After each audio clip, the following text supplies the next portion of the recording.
lahir di kota kecil di Sawalunto, di Sumatera Barat. Sekolah dasarnya saya pindah ke Padang sampai kepada SMP, yaitu di sekolah dasar Katolik lah, Frater pada saat itu sama suster ya. Memang pada saat saya di SMP itu saya sudah mulai membantu orang tua saya. Jual beli pertama tentunya jual beli bahan-bahan bumi. Dia juga melakukan usaha-usaha daripada jualan kecil-kecilan atau ke kelontong begitu ya. Sudah tuh ada wasre atau toko binatu, sekarang ini dulu jualan kulit manis. Pokoknya apa saja dia kerjakan untuk survival, di mana sebelumnya ayah saya itu bekerja untuk orang tuanya untuk menjadi supplier terhadap tambang batubara Umbilin. Ini yang terjadi sehingga saya dididik dan ikut belajar dan melihat orang tua saya punya kerjaan lah, ikut bantu-bantu hitung-hitung timbang daripada dia punya kopinya, mengawasi orang kerja. Jadi di situ saya juga belajar bagaimana berusaha itu. Syukurlah bahwa peristiwa yang dapat disebut sebagai tragedi nasional seperti peristiwa 5 Agustus 73 di Bandung dan peristiwa Malari 15-16 Januari 74 segera dapat diatasi. Setelah beberapa tahun setelah Malari itu saya memikirkan dengan saya punya kakak Yusuf Wanandi itu, pokoknya kalau minat dua-dua di politik, karena dia sudah aktif di politik, di Golkar juga jadi bendahara Golkar, jadi wakil sekjen Golkar, saya kan cuma anggota parlemen, sudah itu saya menjadi anggota MPR saja. Saya merasakan kita nggak bisa hidup begini terus, karena dengan politik ini juga gajinya juga nggak cukup untuk makan, dan saya sudah mulai berkeluarga. Jadi saya nggak bisa minta-minta, pada saat itu nggak ada zaman minta-minta itu. Mengeras-mengeras orang tuh nggak ada zamannya kita, masih idealismenya masih tinggi. Jadi saya bilang sama abang, saya udahlah you aja di politik, saya bidang ekonomi, saya memulai berusaha. Dan karena dulu saya toh sudah kenal banyak orang, kerja sama di kelompoknya Pak Harto, Sujono, Merdani, banyak hubungan dengan Jepang.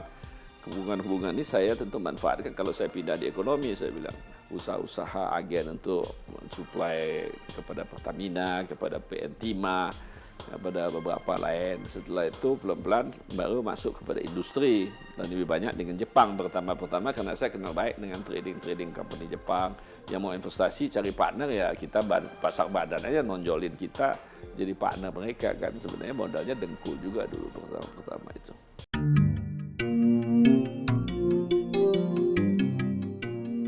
Kalau kemudian karena you dikenal orang semua, bukan karena Soeharto, karena you juga aktivis, pimpinan mahasiswa, you juga muncul di mana-mana, tentu aja orang lebih senang sama you. Tapi kalau you anggap itu kemudahan, tentu saya bilang ya. Tapi banyak juga pengusaha-pengusaha lain yang pada saat saya kerja dengan Sujono, Merdani itu juga termasuk saya bantu. Dari situ saya punya banyak kenalan, apakah itu dulu Astranya, Om William Suryajayanya, ada dulu Pak Gobelnya, ada dulu Taib Arfannya, ada macam-macam usaha Lim Swee Leong, itu semua itu kita sudah kenal karena memang saya dekat dengan kekuatan di sekitar Pak Harto juga. Ya, satu networking, dan tentu kita kalau pinjam uang dari bank, tentu setelah saya berusaha dapat berhasil, tentu saya mulai pinjam uang bank itu, tapi kan mesti ada jaminan. Jadi rumah orang tua saya jaminkan.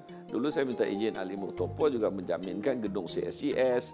Jadi macam-macam saya jaminkan. Dulu rumahnya Sujono Merdani juga saya jaminkan. Jadi untuk dapat uang dari bank, untuk modal kita berusaha, dan maupun modal kita untuk ikut berpartner dengan asing.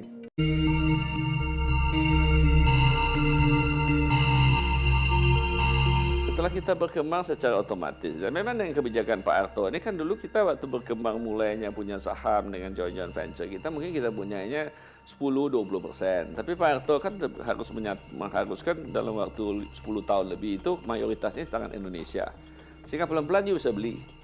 Ya, apakah belinya langsung atau you beli dengan bayar dividen, potong dari dividen yang you harus dapat. Segala macam cara itu kita lakukan untuk bisa menguasai juga perusahaan-perusahaan yang kita juga perkembangannya cukup cepat. Dan di situ pada saat itu setelah saya juga mulai berhasil tahun 80 berapa itu, saya diminta oleh Pak Ali Murtopo sama Sujono Merdani itu, karena diminta oleh Pak Cokro Pradolo pada saat itu meninggalnya Jenderal Sofiar dari Kostrad sebagai ketua Yayasan Kostrad. Saya diminta membantu Yayasan Kostrad juga oleh Pak Harto pada saat itu, dan di situ saya terlibat mulai dengan Yayasan Kostradnya. Tapi saya sama sekali nggak pernah digaji, nggak pernah apa, tapi karena kita merasa tentara itu dulu partner kita di dalam kita tahun 66 aktivitas kita. Jadi maka itu saya melakukan partnership dengan ABRI, mau membantu Kostrad juga karena itu. Saya mengkali sudah lebih dari 10-15 tahun membantu menjalankan itu di samping menjalankan usaha-usaha saya sendiri di Pekerti Yoga dengan teman-teman dan juga akhirnya saya membentuk juga perusahaan keluarga kita yang Gemala Group itu.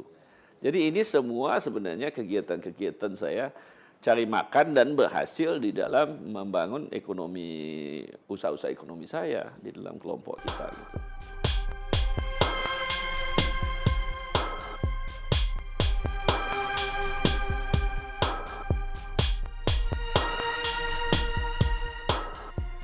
Sebenarnya saya mungkin dimusuhin 5 tahun terakhir ya Pak Harto karena saya sudah mulai kritik daripada kebijakan-kebijakan Pak Harto. Mulai tentu pada saat saya lebih banyak tentu mempersoalkan beberapa kebijakan-kebijakan yang berbau monopoli. Saya juga banyak kritisi juga beberapa proyek-proyeknya Pak Habibie. Saya anggap itu proyek mercusuar. Mengenai anak-anaknya saya mulai kritisi. Jadi secara tidak langsung akhirnya dia merasa nggak suka sama kita. Kita yang berkembang begitu cepat tuh akhirnya kan banyak di stop. Setelah itu banyak menjadi persoalan-persoalan kita. Seolah-olah saya investasi di luar negeri dianggap capital flight oleh segala macam. Jadi dicari aja jalan untuk mengganggu saya. Untung saja.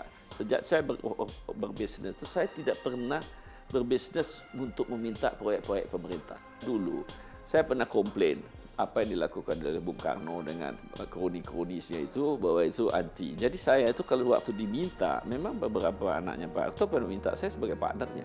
Tapi saya menolak halus-halus karena saya itu selalu percaya terhadap diri saya. Dulu saya melakukan ini, saya percaya ada hukum karma gitu. Maka itu saya itu selalu masuk dalam market, luar negeri atau dalam negeri saya jualan ke sana. You lahir di sini. Saya sudah kali 4-5 generasi dari sini. Bahasa Cina pun saya udah nggak bisa. Ya doh. Biarpun saya dari keturunan dari sana. Tapi kan kalau you hidup sini, you harus berbuat sesuatu buat negara you dong. Kalaupun you nggak bisa, you harus letakkan satu dasar yang baik supaya yang generasi muda bisa melanjutkan ini cita-cita lebih baik. Jadi itulah menurut saya siapapun orang Indonesia harus melakukan soal yang sama. Karena apapun kita hidup di sini, you harus punya tanggung jawab juga di sini untuk bangsa you. Indonesia ini terlalu besar dan terlalu kaya untuk jatuh. Kita ini seharusnya bisa tumbuh 8-9%. Soeharto itu 25 tahun lebih, dia tumbuh itu 7-8%. Kenapa kita nggak bisa ngikutin? Tapi ini mungkin ongkos yang kita harus bayar menjadi negara demokrasi, menjadi berotonomi. Jadi saya tidak percaya negara ini bisa jatuh lagi. Kalau jatuh pun itu karena kebodohan kita, karena kebodohan pemimpin-pemimpin kita. Jangan salahkan orang luar negeri, salahkan kita sendiri kalau negara ini bangkrut besok.